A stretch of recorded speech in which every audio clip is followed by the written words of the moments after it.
Hello mga ka-farmers, welcome back sa my YouTube channel for today's vlog. So busy tayo sa pakwanan ni Tito Nobe Perez. So let's go, punta natin. Okay. So yan, ito yung owner ng pakwanan. Ayan, Tito Nobe. Ito bago lang ito. So dito ito malapit ng harvestin, next week na ang harvest nito. Mga siguro mga 20 pa. Ganda oh. Ilang hectare nga to dito? Ito dalawang lata. Tatlo ito. Tatlong mga 0.6 siguro. 0.6. Ngayon tanungin natin si Tito Nobe kung paano magtanim ng pakwan, yung mga procedure na dapat gawin natin.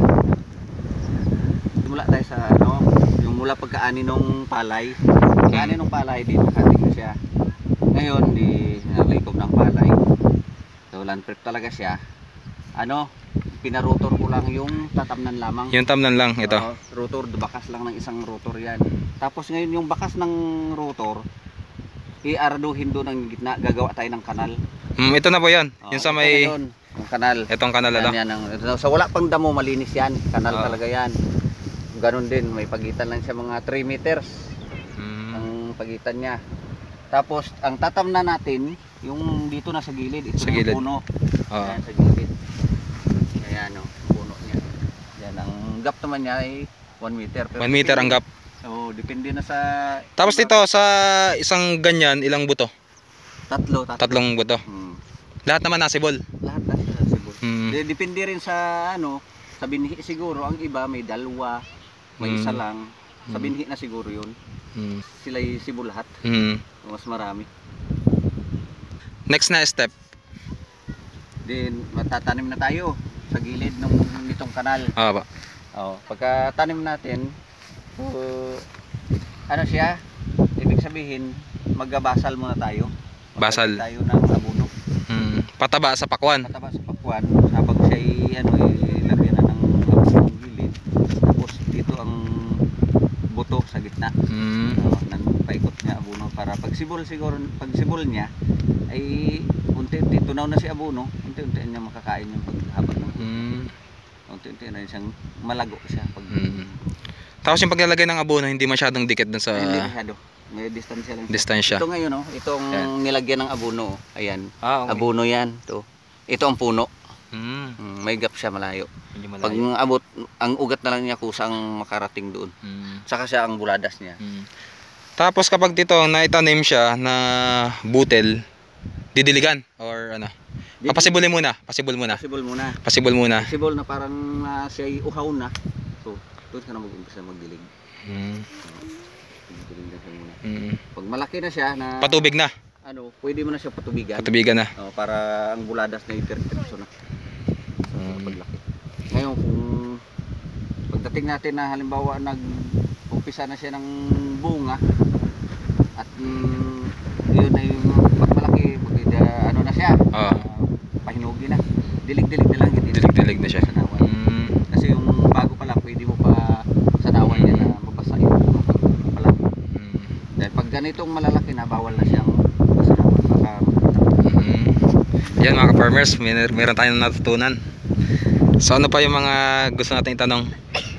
So pwede kayo mag-comment dyan kung may mga question kayo.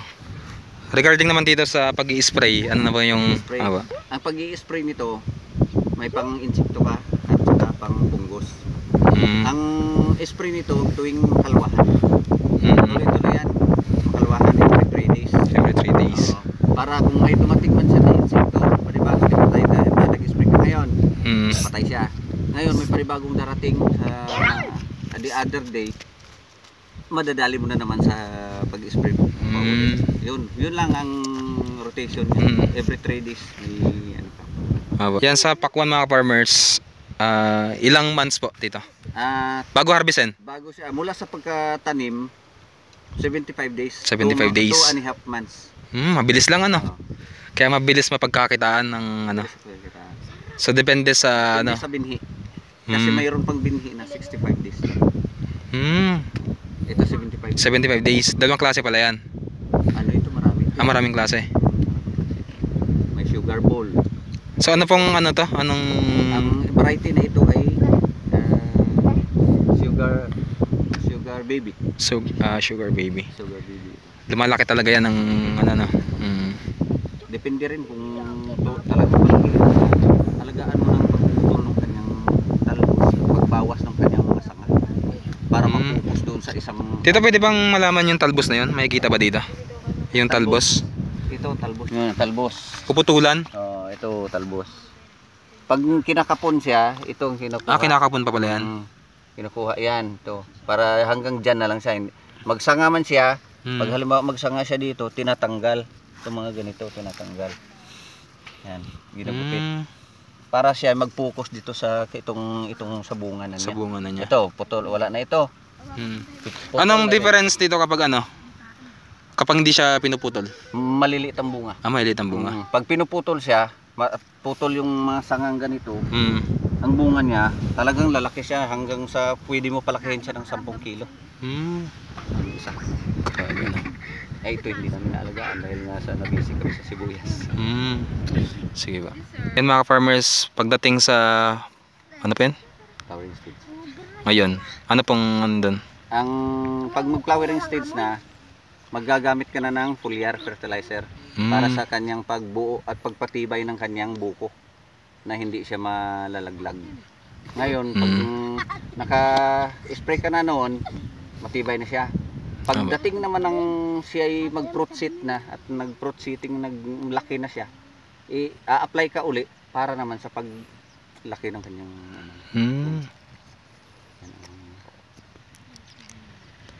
Yung mga farmers, itong variety po na ito? Variety? Variety.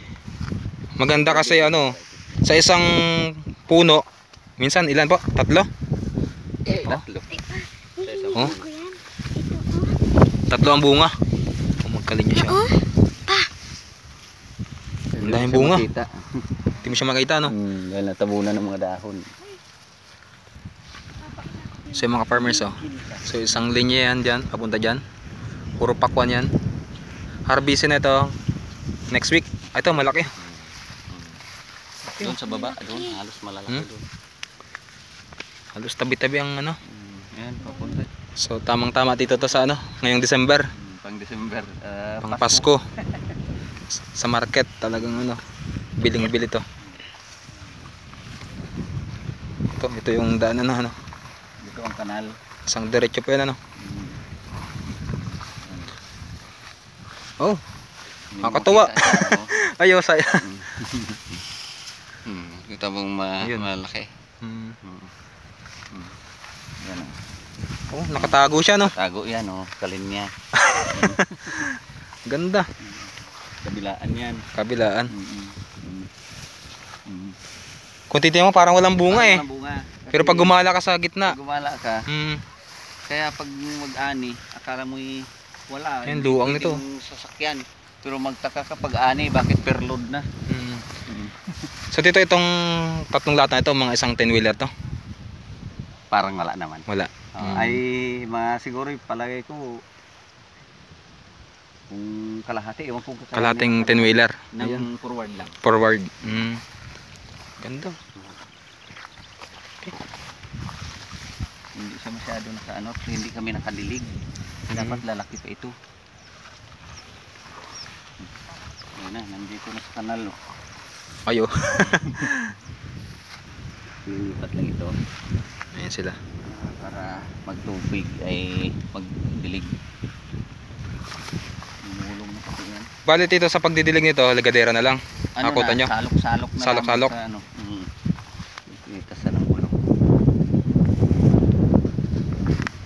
Makatuwa. Uy, oh.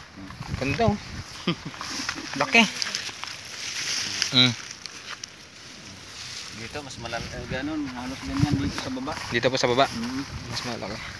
Dahil ditong So yun, mga ka-farmers, so kahit madamo siya, okay lang, parang gustong gusto pa nung pakwan na madamo. Ayan, pagkaanin ng palay oh. Ito lang ang ilagyan ng linya. Yung pagdatanan ng binhi. Ay oh, nakakatuwa. Oh, sunod-sunod.